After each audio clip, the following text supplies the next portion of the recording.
Hello everyone, जैसा कि आप सबको पता है हम इस पर्टिकुलर सेशन में एनसीईआरटी का चैप्टर नंबर 18 यानी कि body fluids and circulation discuss कर रहे थे।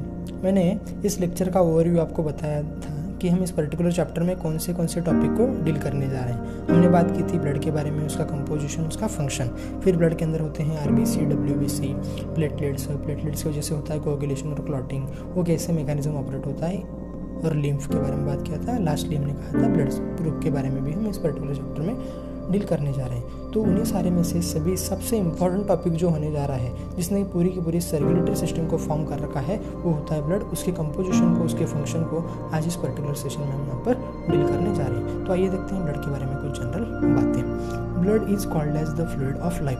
ब्लड को हम फ्लूइड ऑफ लाइफ कहते हैं। इसका कारण यह है कि ये लंग्स से ऑक्सीजन को लेकर बॉडी के सभी पार्ट्स पर पहुंचाने के काम आता है। लंग्स से ऑक्सीजन को लेगा और वो बॉडी के सभी टिश्यू को देगा, और टिश्यू ने जो मेटाबॉलिज्म करके CO2 प्रोड्यूस किया है, उस CO2 को बाहर निकालने के लिए, लंग्स तक पहुंचाने के लिए टिश्यू से, वो भी काम यहाँ पर ब्लड करता है। इसीलिए ब्लड को हम लिक्विड कनेक्टिव टिश्यू कहते हैं। ब्लड ने क्या किया? कनेक्ट किया सभी के सभी बॉडी पार्ट्स को। जैसा स्मॉल इंटेस्टाइन ने कोई फूड एब्जॉर्ब किया, लेकिन वो फूड को सभी सेल्स तक पहुंचाने का काम किसने किया? ब्लड ने किया। इसलिए हम इसे लिक्विड या फिर फ्लूइड कनेक्टिव टिश्यू कहते हैं। It is mesodermal in origin. Blood के ओरिजिन के बारे में मैंने आपको बताया है। It is mesodermal in origin. Embryo में जो फॉर्मेशन के वक्त उसके अंदर 3 जर्म लेयर्स होती हैं। कौन सी? Ectoderm, endoderm and mesoderm. और जितने भी ऑर्गन्स, जितने भी स्ट्रक्चर, जितने भी ऑर्गन सिस्टम, उन्हीं 3 जर्म लेयर में से किसी से डेराइव होते हैं। उसी तरह सर्कुलेटरी सिस्टम का मेजॉरिटी ऑफ द पार्ट्स किससे डेराइव हुआ है? मेसोडर्म से डेराइव हुआ है। और ब्लड के फॉर्मेशन को हम कहते हैं हीमोपोएसिस, और ब्लड का फॉर्मेशन कहाँ होता है? बोन मैरो के अंदर। ब्लड को फ्लूइड ऑफ लाइफ कहते हैं, हमने समझ लिया। It is also called as fluid of growth because it transport nutritive substance, यानी कि फूड वगैरह सब सेल को पहुंचाने का काम है। बच्चों में हार्मोन जो पहुंचाने का काम है, वो सब मीडियम कौन करता है? वो मीडियम जो होता है वो ब्लड ही होता है। ब्लड को आज से हम कहेंगे पोस्टमैन या फिर delivery boy of the body, क्योंकि जिसको जो चीज़ें रिक्वायर होती हैं वो सब पहुंचाने का काम, उसका जिम्मा किसी ने उठा रखा है, तो एक्चुअली ब्लड होता है। ब्लड को हम कहते हैं फ्लूइड ऑफ हेल्थ, क्योंकि इसके अंदर WBC मौजूद होते हैं, कई तरह के सेल्स मौजूद होते हैं जो फॉरेन पार्टिकल्स को, जो इन्फेक्शियस एजेंट हैं, उनको एनगल्प करती हैं।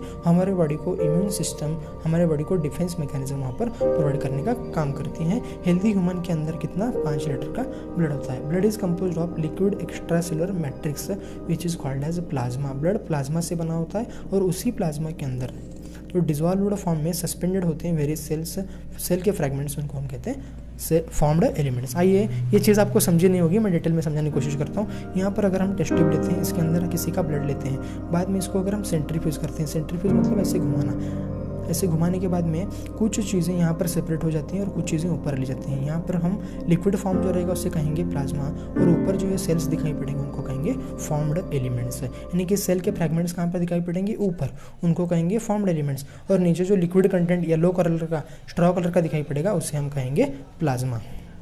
अब ब्लड के कुछ प्रॉपर्टीज़ के बारे में बात करते हैं। सबसे पहले प्रॉपर्टी यहाँ पर मैंने ले रखी है colour. Blood is red in colour. Blood का कलर कैसा होता है? रेड। ये तो जनरल सबको पता है, क्या इसको भी याद कर लोगे? Arterial blood is a scarlet red because it is oxygenated. अगर ऑक्सीजनेटेड ब्लड होगा तो उसको हम स्कारलेट रेड कहते हैं, वो उस तरह का दिखाई पड़ता है। आर्टरी क्या होती है? Away from the heart. A for artery याद रखो, A for artery, away from the heart. Heart से अवे ले जाना है, तो हार्ट में पूरा ऑक्सीजनेटेड ब्लड होगा तभी तो हम उसे पंप करेंगे और वहाँ से अवे ले जाएंगे। और टुवर्ड्स दी हार्ट जो लेकर जाते हैं, वहाँ पर वीनस ब्लड होगा। वीनस ब्लड को ले जाने का पर्पस सारी बॉडी के सेल से कनेक्ट करेंगे, फिर उसे ऑक्सीजनेटेड करने ले जाना है, तो उसके अंदर ज़्यादा कार्बन डाइऑक्साइड होगा, ऑक्सीजन की लेवल कम होगी, इसलिए वो थोड़ा सा पर्पल रेड कलर वहाँ पे दिखाई पड़ता है। ब्लड का वॉल्यूम हमने बात की, एवरेज वॉल्यूम 5 लीटर के होते हैं हेल्दी ह्यूमन के अंदर, हेल्दी एडल्ट ह्यूमन के अंदर। न्यूबॉर्न बेबी में वॉल्यूम जो होता है थोड़ा सा कम होता है, थोड़ा सा नहीं, बहुत ही कम होता है, 450 ml होता है। लेकिन जब तक प्यूबर्टी, एजिंग होते होते आते हैं 18-20 ईयर्स तक, तब तक ये 5 लीटर बन जाता है। ब्लड का pH जो है स्लाइटली अल्कलाइन होता है, pH 7.3 to 7.4। आप दोनों डेटा ऐड कर सकते हो, 7.3 to 7.4। ऑप्शन में ऐसा नहीं देगा कि 7.3 7.4, वैसे नहीं देगा, कोई एक ऑप्शन दे रखा होगा या फिर आपको रेंज दे रखी होगी, तो आप वहाँ से ये टिक करके आएगा। 7.3 समथिंग होता है। और ब्लड की स्पेसिफिक ग्रेविटी आपकी कुछ काम की नहीं है। ब्लड की viscosity in the sense blood कितना गाढ़ा है, गाढ़ापन, उसके बारे में बात करते हैं। Blood is 5 times more viscous than water, mainly due to RBC and plasma proteins. मतलब पानी के अंदर सिर्फ नॉर्मल वाटर के मॉलिक्यूल्स है ना, लेकिन ब्लड के अंदर जो है वाटर कंटेंट भी है, साथ ही साथ कुछ प्रोटीन्स हैं, कुछ सेल्स भी हैं, उसकी वजह से वो थोड़ा पानी के कंपैरिजन में थोड़ा ज़्यादा गाढ़ा हो जाता है। ब्लड के कंपोजिशन के बारे में हमने बात की थी। ब्लड के अंदर क्या होता है? प्लाज्मा। उस पर्टिकुलर प्लाज्मा जो है वो 55% ऑफ द ब्लड होता है। मतलब टोटल ब्लड जो 5 लीटर है उसका 55% कौन कंट्रीब्यूट करता है? प्लाज्मा। बचा हुआ 45% कौन कंट्रीब्यूट करेंगे? फॉर्म्ड एलिमेंट्स, यानी कि हम वहाँ पर सेल्स के बारे में बात करेंगे। इस पूरे प्लाज्मा के अंदर भी ज़्यादातर क्या होता है? वाटर ही तो होता है। वाटर कितना होता है? 90 to 92% वाटर होता है। सॉलिड्स होते हैं 7-8% और कुछ गैसेज भी वहाँ पर दिखाई पड़ते हैं, ऑक्सीजन, CO2 एंड नाइट्रोजन। हमें सबसे यहाँ पर याद रखने की वाली जो चीज़ है वो होती है सॉलिड। सॉलिड के अंदर हम ऑर्गेनिक में क्लासीफाई करते हैं और इनऑर्गेनिक में। ऑर्गेनिक में जो होते हैं, अभी जैसे हमने विस्कोसिटी के बारे में बात किया कि ब्लड के अंदर जो है पर्टिकुलरली प्लाज्मा के अंदर कई सारे प्रोटीन्स मौजूद होते हैं। वो प्रोटीन्स, उनको हम कहते हैं प्लाज्मा प्रोटीन्स। टाइप देखिए उनके, पहला आता है albumin, globulin and fibrinogen. Albumin जो है ऑस्मोटिक प्रेशर मेंटेन करने में, ऑस्मोरेगुलेटिव ऑस्मोटिक बैलेंस मेंटेन करने में उसका योगदान रहता है। और ग्लोबुलिन, ये याद रखिएगा, जो हमारे इम्यूनोग्लोबुलिन एंटीबॉडीज होते हैं वो ग्लोबुलिन के बने होते हैं। तीसरा जो प्रोटीन होता है प्लाज्मा में उसको कहते हैं फाइब्रिनोजन। एक थंब रूल आप बायोलॉजी में याद रखिए, जिसके सामने भी, जिसके आखिर में जेन लगा होता है वो यानी कि इनएक्टिव फॉर्म में होता है।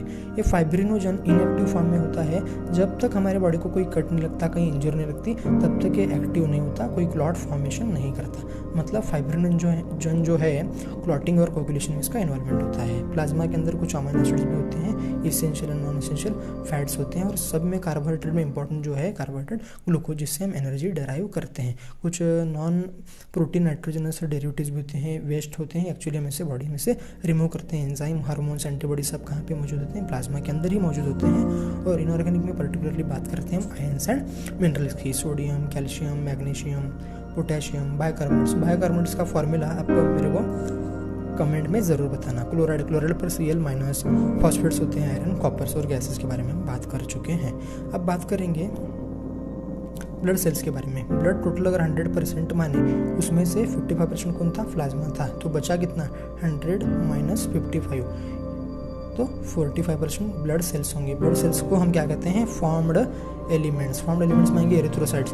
एरिथ्रोसाइट्स यानी कि आरबीसी, डब्ल्यूबीसी यानी कि ल्यूकोसाइट्स, और बचे थ्रोम्बोसाइट्स यानी कि platelets. Erythrocyte, leucocyte, platelets.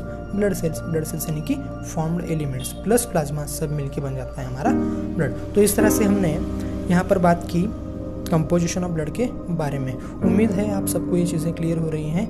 Next lecture में हम पर्टिकुलर एरिथ्रोसाइट्स के बारे में बात करेंगे, फिर ल्यूकोसाइट, फिर प्लेटलेट्स, फिर मैकेनिज्म ऑफ क्लॉटिंग और कोएगुलेशन। तब तक के लिए पढ़ाई करते रहिए। Wish you all the best and thank you so much.